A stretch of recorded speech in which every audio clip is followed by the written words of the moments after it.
Balu datu Datuk Mencak Sultan. Iyo lalu kan jual itu. Sungguh pun Datuk kasaisi rumahnya lah tampe ambo mantakan persembahan.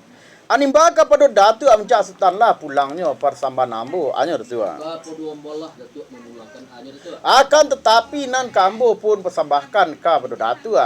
Nan katu belo Datuk nan tu nan tenamo silang nan pangka bayi keraju nan bajinjuang.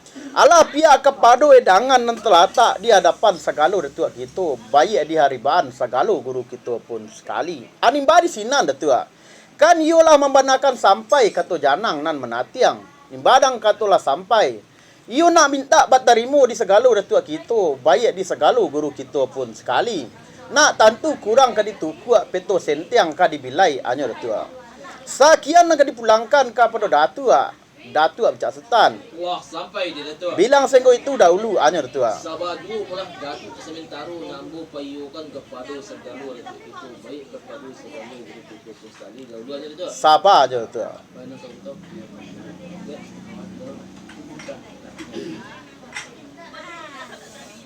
Bola Datuk aja jawab. Iyo lalu kalah tua. Nah, sepanjang persembahan Datuk tadi iulah mau payukan kepada segala Datuk itu baik kepada segala Datuk itu. Apalah nangka Datuk.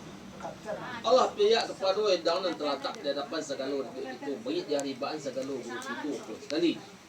Kan iulah membanakan sampai ke janang nam natiang.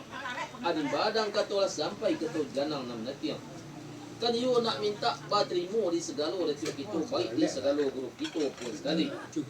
Nak nantu kurang ka ditukuk peto sentiang ka dilai. Kan baitulah nang kata Datuk. Bana anyor tua. Nang kata segala Datuk itu baik nang kata segala guru itu pun sekali. Ari badang kata sampai ke janang nang nanti punlah babarikan di Datuk nan tanam silang berpangka. Lah baterimu selamat saja joti dan suci jubungko dan jani di segala Datuk itu baik di segala sekali. Sekian negeri pulangkan kepada Datuk jawab. Lah sampai di Datuk. Dang katolah bari kami pitua daripada segala Datuk kita. Baik daripada segala guru kita pun sekali. Lah sana ngati belo Datuk nan tuo nan tenamo silang non pangka baik keraju nan bajunjung nyolai Datuk. Akan tetapi kami jo belo Datuk nan tuo kan lai ka 10 kemana Datuk. Nang kata segala Datuk kita baik nang kata segala guru itu sekali kan jumpa itu anda rumah tu.